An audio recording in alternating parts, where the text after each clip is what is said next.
কম স্যালারিতে ঢুকবে, ওটা ওটা বড় ব্যাপার না। বড় ব্যাপার হচ্ছে আমার স্কিল দেখিয়ে আমি আমার স্যালারি ইমপ্রুভ করব, ওটা বড় ব্যাপার। বোঝা গেল? এগুলো হয়, এগুলো নিয়ে মন খারাপ করে লাভ নেই। মন খারাপ করবে না। যদি কখনো ডিমোটিভেট হও, ফোন করবে আমাকে, আমি আবার মোটিভেট করে দেবো। সময়ের সাথে সাথে নিজের স্কিল দেখিয়ে স্যালারি বাড়াতে হবে। ক্লিয়ার? স্যালারি কখনো মুখ দেখে বাড়ে না, স্যালারি কখনো মুখ দেখে বাড়ে না। স্কিল দেখাতে হবে, তাকে ইনকাম করে দেখাতে হবে, দেন আমার স্যালারি অটোমেটিক বাড়বে। তোমার এতটা ছোটো করলাম, হ্যাঁ? বুঝতে পেরেছো? হ্যাঁ, এটা মেইন লেন্থ রাখবো। কারণ কি, এই জায়গাটা দেখো চুল অতিরিক্ত পাতলা। যদি আরো ইসের মধ্যে করি দেন ওই জায়গাটা পাতলা থাকবে লাস্টের দিকে। তো আমরা পাতলাটা রাখবো না, একটু ডিপের মধ্যে, মানে ভারীর মধ্যে রাখবো। আর লাগবে না, ছেড়ে দাও।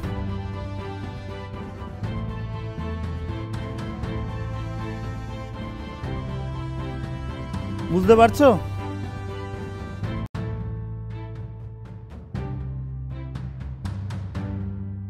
আবার লাস্টে একটুখানি একটা অ্যাভারেজ চেকিং করে নিলাম। হতে পারে আমার চুল কোথাও থেকে গেছে, হ্যাঁ, লাস্ট একটা অ্যাভারেজ চেক। আমার মেইন লেন্থ আমি পেয়ে গেছি, এর থেকে আর ছোট নিচে হবে না।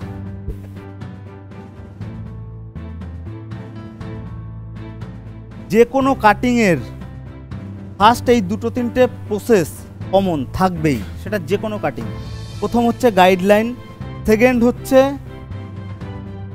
কেউ কাটিং করবে 135, কেউ করবে 120, কেউ করবে 90, কেউ করবে 45। ক্লিয়ার? 45-এ একদম চুল কম কাটা যায়, একদম শর্ট লেয়ারের মধ্যে পড়ে, এবং লেয়ার থাকে, সামথিং লেয়ার থাকে, অতটা রাইট। তোমার সুবিধার্থে তুমি যে কোনো সেকশনে কাজ করতে পারো, এই সেকশনেও তুমি কাজ করে দিতে পারবে। হ্যাঁ, প্রথমেরটা আমি সাপোজ 45-এ করলাম, পরেরটা 90-তে করলাম, তারপরেরটা অ্যাভারেজ 135-এ করলাম। আমার তিনটে স্টেপ পেয়ে গেলাম, 3 স্টেপ লেয়ার। এইখানের চুলটা লেয়ারটা আমার উপর ডিপেন্ড করবে। আমরা অ্যাভারেজ নিচেরটা 135-এ রেখেছি না, এটাও যদি আমি 135-এ নিয়ে কাটি তাহলে কি হবে, long long long long layer আসবে। এটা আমার উপর ডিপেন্ড করবে। এবং যদি আমি অ্যাভারেজ 90-তে নিয়ে রাখি তাহলে কি হবে, ওই লেয়ারগুলোই শর্ট আসবে। ম্যাচিং হবে তার, যদি 90-তে রাখি ম্যাচিংয়ের মধ্যেও আমরা একটা স্টেপ দিলাম। স্টেপ মানে কি, এটা 135 অ্যাভারেজ, এটা অ্যাভারেজ 90, এবং এখান থেকে এইটার লেয়ারগুলো একটু ছোট ছোট ছোট থাকবে, এটার লেয়ার হচ্ছে একটু বড়। আমি যদি সেম টু সেম প্যাটার্ন চাই, মানে লেয়ারগুলো পুরো লংই থাকবে, দেন আমি 135-এ নিয়ে কাটিং করতে পারবো। ঠিক নিচ থেকে এই যে এখান থেকে পুরো এর ক্লোজকে, কাছের বন্ধুকে, এ আছে ধরি না, ওরা বা এরাও তো কোনো বন্ধু না, একদম কাছের বন্ধু, এটা এখান থেকে নেব, নিয়ে একদম কাছের বন্ধু, এটা এখান থেকে নেব হচ্ছে গাইডলাইন আমার এই যে অ্যাভারেজ 90, এখান থেকে এটা অ্যাভারেজ 90, এটাও পুরো প্রপার 90 না, এটাও প্রপার 90 না, একটা অ্যাভারেজ 90। এটা এখানটায় ধরার স্টাইল আমাদের সামথিং চেঞ্জ হবে। অ্যাভারেজ 90-তে নিলাম ঠিকই, নিয়ে ধরার স্টাইলটা দেখো, বুঝাচ্ছি কি হলো। অ্যাভারেজ 90-তে ধরা, হাতটাকে একটু অ্যাডভান্স করা। অ্যাডভান্স কেমন অ্যাডভান্স করা, সামনে ছোট পিছনে একটু বড়, বোঝা যাচ্ছে?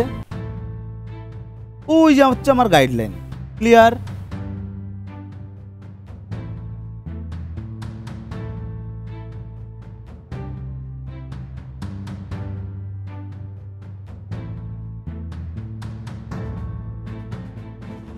আরেকবার রিচেক হবে।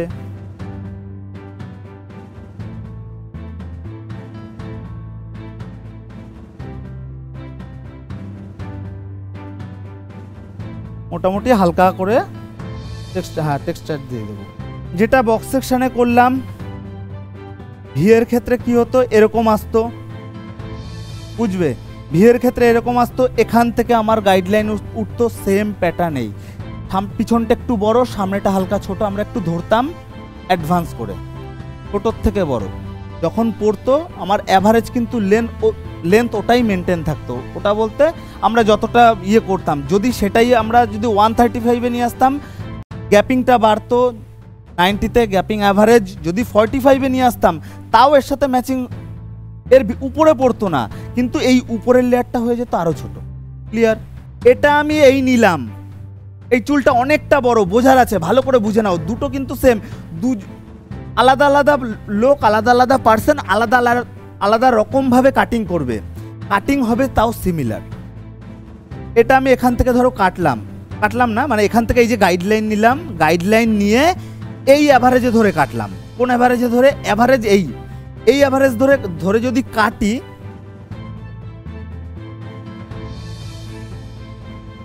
এই যে অ্যাভারেজ এরকম ধরে কাটলাম, কি হলো? উপরেরটা ছোট, নিচেরটা বড়। যখন আমি ছাড়বো ঠিক ওখান থেকে স্টেপ বাই স্টেপ ধাপ ধাপ করে পড়বে, লেয়ার হবে প্রপার। এইবার সেম টু সেম এটাকেই আমি নিয়ে চলে গেলাম এবার উপরে, এখান থেকেই নেব গাইডলাইন, পুরোটা পুরো চুল আমার এই আসলো, এখান থেকেই সেম টু সেম আমি নিলাম হচ্ছে গাইডলাইন নিয়ে যখন এই অ্যাভারেজে কাটিং করব, দেখো সব কিন্তু আমার সিমিলারই আসবে, সেই এটা ছোট এটা বড়, কিন্তু দুটোর মধ্যে একটা ছোট্ট ফারাক আছে। হ্যাঁ বলছি, ফারাকটা হচ্ছে এটাই হবে ছোট ছোট লেয়ারের পার্টটা ছোট থাকবে। আমি যদি চাই লেয়ারের পার্টটা একটু বেশি বড় হবে, একটু অ্যাট্রাকটিভ হবে, দেন আমি চাইলে কিন্তু এটা করতে পারি। কি হবে? সব আমার সেমই, শুধু একটাই হচ্ছে ছোট লেয়ার, মানে এখান থেকে ধরে এই যে লেয়ার যেটা পড়লো এটা হবে ছোট ছোট, একটাই হবে লেয়ার ছোট আর এটাই হবে লেয়ার বড়। এটা হচ্ছে আমার উপর ডিপেন্ড করবে, বা ক্লায়েন্ট যদি বলে যে চুল বেশি কাটবো না, একদমই কাটবো না, দেন আমি চাইলে এটা করেও ছাড়তে পারি। ক্লায়েন্ট যদি বলে না একটুখানি ছোট করতে পারো, দেন আমি চাইলে এটাও করতে পারি। এটার থেকে আবার এটা একটু বেশি অ্যাট্রাকটিভ, চোখে লাগবে বেশি। ক্লিয়ার? ফেস ফ্রেমিংয়ের একটা জিনিস, ফেস ফ্রেমিংয়ে যাচ্ছে কি, সব চুল আমার সামনে ফ্রেমের মতো, দেখো এই চুল ছোট, তারপরে চুল বড়, তারপরে চুল বড়, তারপরে চুল আরো বড়। যখন এই চুলটা উল্টাবো তার মানে আমার গ্যাপিংটা ডবল হয়ে যাচ্ছে, বুঝতে পারছো? মাথায় ঢুকছে এই ব্যাপারটা? এটা আমার এই আছে, কিন্তু যখন উল্টে যাবে, এই আছে, যখন উল্টে যাবে তখন এরকম ভাবে কি হবে, অনেকটা ইয়ে হয়ে যাবে। এবং এই দুটোর মধ্যে তো আমাদের ম্যাচিং নেই। যখন আমরা অ্যাভারেজ রাখবো, আমরা যদি এখান থেকে একটা গাইডলাইন নিই, এটা কি আছে আমাদের, মানে এর ঠিক পিছনের ইয়েটা চুলটা, হ্যাঁ এই চুলটা যদি আমাদের গাইডলাইন হয়, দেন এই চুল বরাবর যদি আমরা পুরো জায়গায় ফেস ফ্রেমিং করি, তাহলে কি হবে? পুরো ব্যাপারটা উল্টে যাচ্ছে ঠিকই, কিন্তু ম্যাচিং এর সাথে উল্টে যাচ্ছে। বুঝতে পেরেছো? ধরে কোথায় নিয়ে চলে আসলাম? সামনে। এখান থেকে আসবে কি গাইডলাইন, কাটিং করে দেবো, কমপ্লিট। ছাড়বো হালকা, বেসটাকে আমি পুরো সোজা নিয়ে চলে যাব, এই বেসটাকে নিয়ে চলে যাব এই সোজা, এবং এই বেসটাকে নিয়ে চলে যাব এই সোজা, সামনে দিয়ে পুরো সব সমানই কাটিং। সিগনেচার একই, এখান থেকে এটা অ্যাভারেজ আমরা 90 ডিগ্রিতে কাটিং করব। দেখে নাও, অ্যাভারেজ এই যে 90 ডিগ্রিতে কাটিং করব, এটাই সিগনেচার। এরপরে শুধু আমাদের ব্লো ড্রাই করতে হবে, ব্লো ড্রাই করে এদিকের পার্ট এদিকে যাবে, ওদিকের পার্ট ওদিকে যাবে, অটোমেটিক হয়ে যাবে। ক্লিয়ার? গাইডলাইন সবসময় তার কাছের ফ্রেন্ড। এই যে সিম্পল, আমি এখন অ্যাভারেজ সব চুল ধরে একবারে কাটবো না, আমি কাটবো অল্প অল্প করেই, কিন্তু এই যে অ্যাভারেজ 135-এ এনে কাটিংটা করব, এরও গাইডলাইন দেবে, তাহলে কি হবে? গাইডলাইন দিলে আমাদের সব মানে ম্যাচিং থাকবে। জাস্ট আমাদের যে নখগুলো চুলের এই যে এখান থেকে এই ভিতরে ঢুকবে, সব আলাদা আলাদা খাপে আমাদের ঢুকে যাবে। বুঝতে পারছো? যাতে এরকম করব পুরো সেকশনটা যাতে নড়ে, এবং নড়বে শুধু এই পর্যন্ত সেকশন নড়বে, নিচেরগুলো কিন্তু নড়বে না, নিচেরগুলো বড় থাকবে, নড়বে হয়তো লাইটলি, এটাই হচ্ছে, ওটাই দেখতে ভালো লাগবে। উপর থেকে নড়তে নড়তে বা ছোটোর থেকে ছোটোগুলো কন্টিনিউ নড়বে, নিচেরগুলো হালকা। দেখো ভালো করে, বুঝতে পারছো? বোর্ডে তাকাও, বুঝতে পারছো? লেয়ারের সেকশনগুলো বোঝা যাচ্ছে পুরো ফ্রেশভাবে। এরপরে আমাদের যা খেল হবে, ব্লো ড্রাইয়ের পরে এই সেম জিনিসটা হবে। ব্লো ড্রাইয়ের পরে আমাদের পুরো এখান থেকে ব্লো ড্রাইয়ের পরে এই যে পড়বে, দেন ব্লো ড্রাইয়ের পরে কম স্যালারিতে ঢুকবে, ওটা বড় ব্যাপার না। বড় ব্যাপার হচ্ছে আমার স্কিল দেখিয়ে আমি আমার স্যালারি ইমপ্রুভ করব, ওটা বড় ব্যাপার। বোঝা গেল? এগুলো হয়, এগুলো নিয়ে মন খারাপ করে লাভ নেই, মন খারাপ করবে না। যদি কখনো ডিমোটিভেট হও ফোন করবে আমাকে, আমি আবার মোটিভেট করে দেবো। সময়ের সাথে সাথে নিজের স্কিল দেখিয়ে স্যালারি বাড়াতে হবে। ক্লিয়ার? স্যালারি কখনো মুখ দেখে বাড়ে না, স্যালারি কখনো মুখ দেখে বাড়ে না। স্কিল দেখাতে হবে, তাকে ইনকাম করে দেখাতে হবে, দেন আমার স্যালারি অটোমেটিক বাড়বে। আমার এটা হলো, দেখো কার্ভ কিন্তু চলে এসছে। এইবার আমার একটা কাজ আছে, কাজটা হচ্ছে জাস্ট চুলটাকে সব এক লেভেলে মোটামুটি নিয়ে আসবো। ফাইনাল এই যে ধরবো, ধরে কি করব, ক্লিয়ার? এইবার এই জায়গাটা আমাদের একটু বেশিক্ষণ ধরে হাওয়া দিতে হবে।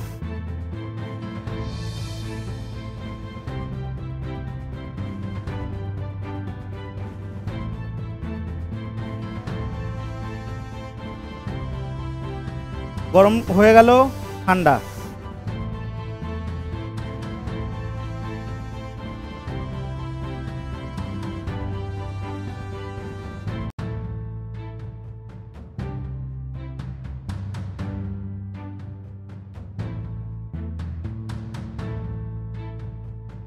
বুঝতে পারছো?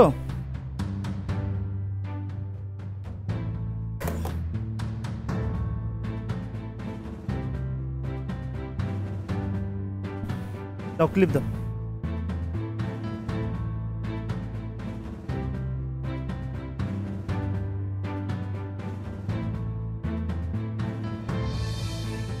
একটা ড্রায়ারের সেটিং হতে প্রপারলি, তোমাদের হাতে সেটিং হতে 2-3 বছর পুরো প্রপার লাগবে।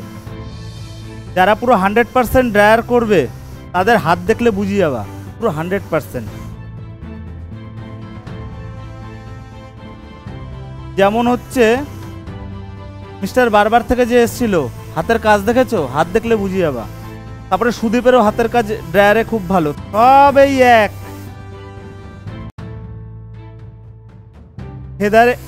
হেদারেও সব ইনকাল করবে, ইনকাল করে একবার হালকা আউটকাল করে এই চুলই ফেদার হয়ে যাবে। সব যখন ছেড়ে একদিকে কম করব, সব চুলের ওই যে টার্নিংটা একদিকে চলে আসবে। বুঝতে পেরেছো? এইটারই রেজাল্ট দেখে তোমাদের মাথা অবাক হয়ে যাবে। এইটারই ফাইনাল যখন খুলবো রেজাল্ট দেখবে খালি।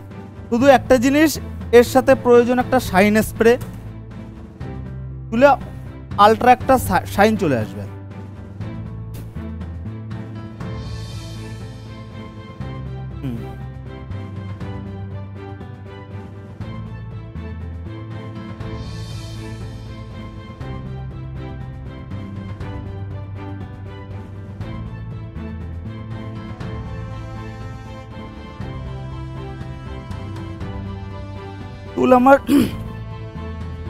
চুল আমার কার্ল হয়েছে, কিন্তু সব দেখো এক জায়গায় গুটানো।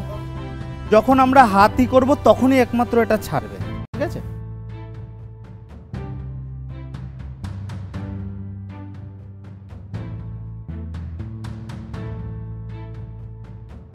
আর এক হাতে থাকবে শাইন স্প্রে। শাইন স্প্রে দিয়ে শুধু শাইন হবে, ইয়ে হবে, স্প্রে হবে। বুঝতে পারছো রেজাল্ট? এটা টাইম নিয়ে আরো ভালো আমি যদি ড্রায়ার করি, আর কালগুলো কি হবে, আরো হবে। ঠিক আছে? ধরার স্টাইল যখন এরকম হবে, ক্লায়েন্ট এইসব দেখেই কিন্তু ইমপ্রেস, ফুল ইমপ্রেস। বুঝতে পারছো? আর বাটারফ্লাইতে সবই সেম। বাটারফ্লাইতে এই কালটা আরেকটু ভালো হবে, একটু বেশিক্ষণ ধরে ড্রায়ার করতে হবে, এবং ধরার স্টাইলটা হবে এইরকম ধরে এই নিয়ে চলে যাবে, এইরকম নিয়ে চলে যাবে। এখান থেকে এই যে কাল যেগুলো আছে এগুলো আরেকটু ডিপ থাকবে। এটাই বাটারফ্লাই, পুরো ইসের মতো। বুঝতে পারছো? ওই যে বাটারফ্লাইয়ের যে ইয়ে, হ্যাঁ ওরকম ফেদার কাটে। এটাই আমরা সামনে নিয়ে চলে আসবো, এক এক করে দেখাচ্ছি। এই যে ব্যাপারটা, এটার উপরে লাগবে শাইন স্প্রে। শাইন স্প্রে এর লুক আরো চেঞ্জ করে দেবে।